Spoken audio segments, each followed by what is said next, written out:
The snow fell silently. That night, thick and soft like the sky itself, was trying to muffle the truth. Carriage rolled through the back gate of the palace. No trumpets, no guards, no ceremony. Just two figures huddled in wool and fear, one a servant with trembling hands, the other a young woman barely 17, her face pale as the moon, her eyes searching the darkness like she was being hunted.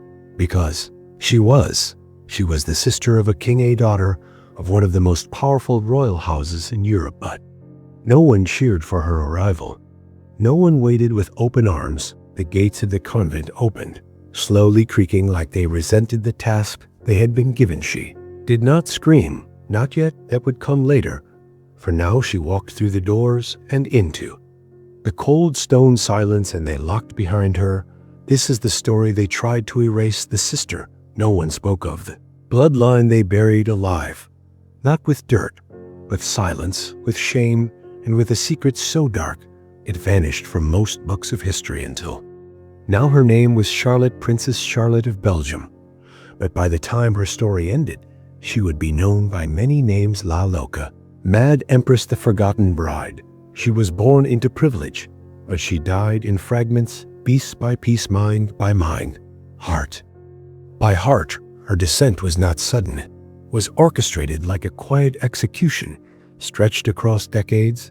She was the only daughter of King Leopold I of Belgium, a man known for order and discipline, and a motherless child before she could walk. Her mother Louise died when Charlotte was 10, but the grief came later. At first, Charlotte was everything a royal girl was supposed to be: intelligent, graceful, obedient.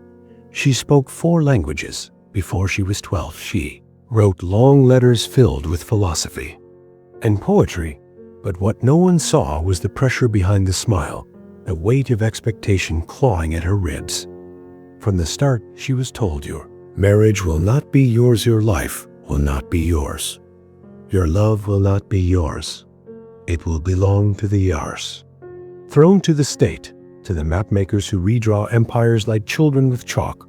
When she was 17, they handed her a portrait. It was of her cousin Maximilian. You will marry him, they said. He is handsome and kind, and more importantly, he is Habsburg, Prince of Austria. You will be an Empress. Charlotte blinked once and then agreed, because she had no choice. She believed in destiny. She believed in duty. She believed that love could be built, that madness could be avoided, that the people would love her if she served them well, that she could make a difference.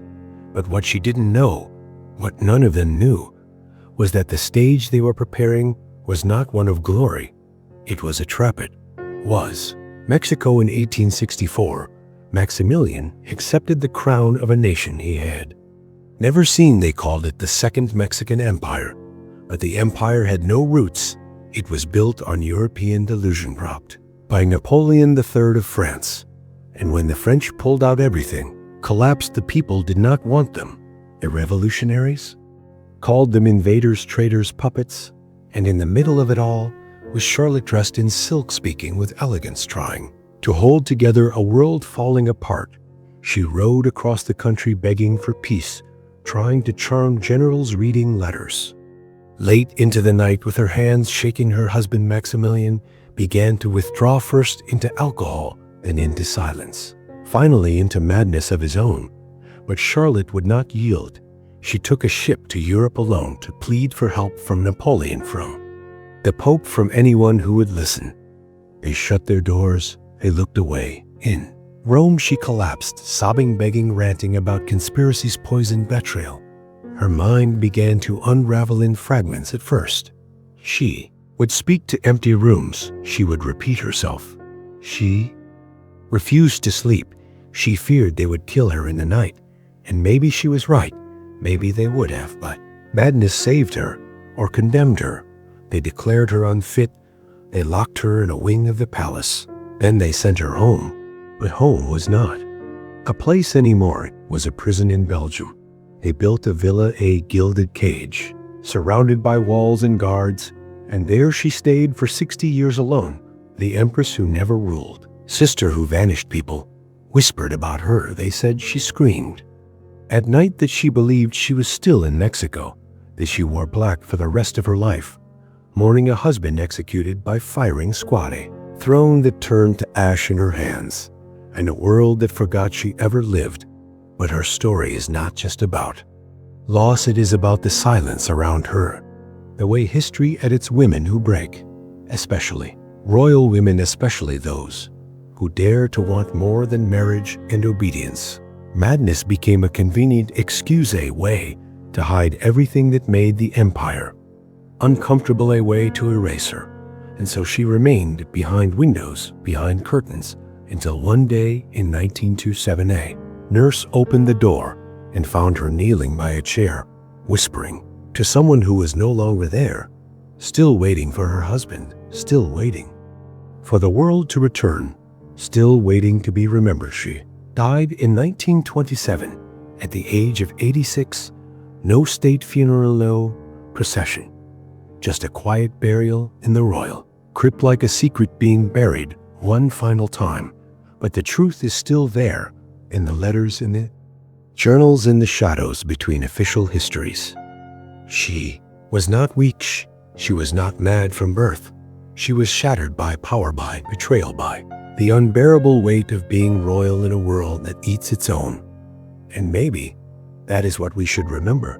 Not the madness, but the silence, not the title, but the girl who tried, who loved too fiercely, who believed too deeply, who broke when the world turned its back. Continue, ask ChatGPT. She broke and no one picked up the pieces, not her father, not her country, not the church. She begged for mercy, not the kings and popes who nodded solemnly and turned away, because a broken woman is inconvenient. Broken royal is dangerous. They called her insane. They wrote it down like a fact. They closed the book, but inside the locked rooms of that villa, Charlotte kept writing pages and pages, some lucid, some lost in dreams, letters to Maximilian, letters to God, letters that were never sent, and through them you can still hear her voice, a voice that had been stolen, twisted into a warning. Didn't want too much, didn't question power, didn't survive after breaking, because if you do, they will call you mad, they will lock you away and pretend you never existed. One visitor wrote that her eyes seemed to burn even in old age, like the fire inside her had never quite gone out, like something was still alive behind the mask. A woman wronged, a queen uncrowned, a sister forgotten. We don't speak of Charlotte in history class. She is a footnote, a tragic wife of a doomed emperor, a side story in the fall of an empire. But history isn't built from headlines. It's built from scars, from ghosts, from women like her, were louder than the silence that tried to swallow them. She was never crowned, but she ruled something, not an empire, not a nation, but a truth that behind every great man lost in battle there is often a woman erased, not because she failed, but because she refused to. In the end, Charlotte was not just buried in a royal crypt, she was buried in time. And maybe that is the final cruelty, not the madness, the years of isolation, but the forgetting, the deliberate fading of her name from memory. But now you know, now you've heard her story, and maybe, just maybe, that brings a piece of her back. Thank you for watching. If this story moved you, if you believe forgotten voices deserve to be heard, then consider subscribing, because here we bring the past back to light, one buried truth at a time. Some say the past is a dead thing, that it lies still in the ground, quiet beneath stone and history books. But stories like Charlotte's prove otherwise. They do not rot. They whisper, they breathe. They scratch at the corners of memory as if asking, do you see me now? Do you remember what they did? Because Charlotte's fate was not just hers. It was the blueprint for many royal daughters used. Like currency married off, like bargaining chips promised crowns that were really cages. And when those cages broke them, when the grief leaked through their minds, we called it hysteria, we called it madness.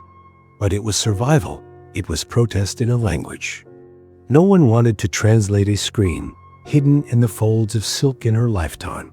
Charlotte was confined to rooms, but her story reaches beyond the walls. It touches the very heart of empire, of gender, of silence and shame. It forces us to ask who else was. Locked away, who else did we forget? And why does that forgetting always serve power? She lived through revolutions, exile through assassination, and still she lived longer than anyone expected. 86 years of memory, of silence, of breath, till finally the breath stopped, and with it another door in history creaked shut. But the door never locked, not completely. Only needed someone to push it open again. Listen to the creaking, to the whispering, to the voice beneath the dust, the voice of a girl who believed in something, a girl who tried to build an empire of compassion, of beauty, of purpose, and was punished for it. Death was quiet, but her story does not have to be. When we speak her name, when we tell her truth, we defy the forgetting. We light a candle. In the long corridor of lost voices, Princess Charlotte, Empress of nothing, Queen of sorrow, daughter of a throne wife to a ghost. She lived, she broke, and somehow she remained, not just in memory, but in defiance, in warning, and testament. All the women who stood too close to power and paid the price for daring to reach. So when you walk through halls of history, look closer, look at the corners, locked rooms, the names crossed out in ink, and ask who was she, what did she want, and who decided she should be forgotten. Because sometimes the most powerful stories are not in the ones we are told, but in the ones we were never meant to hear. Thank you again for being here, for listening, for remembering, for helping this story rise from the silence. If you want more forgotten voices, truths pulled from shadows, then stay with us, subscribe, because this is only the beginning of what history tried to bury and what we will bring back to light.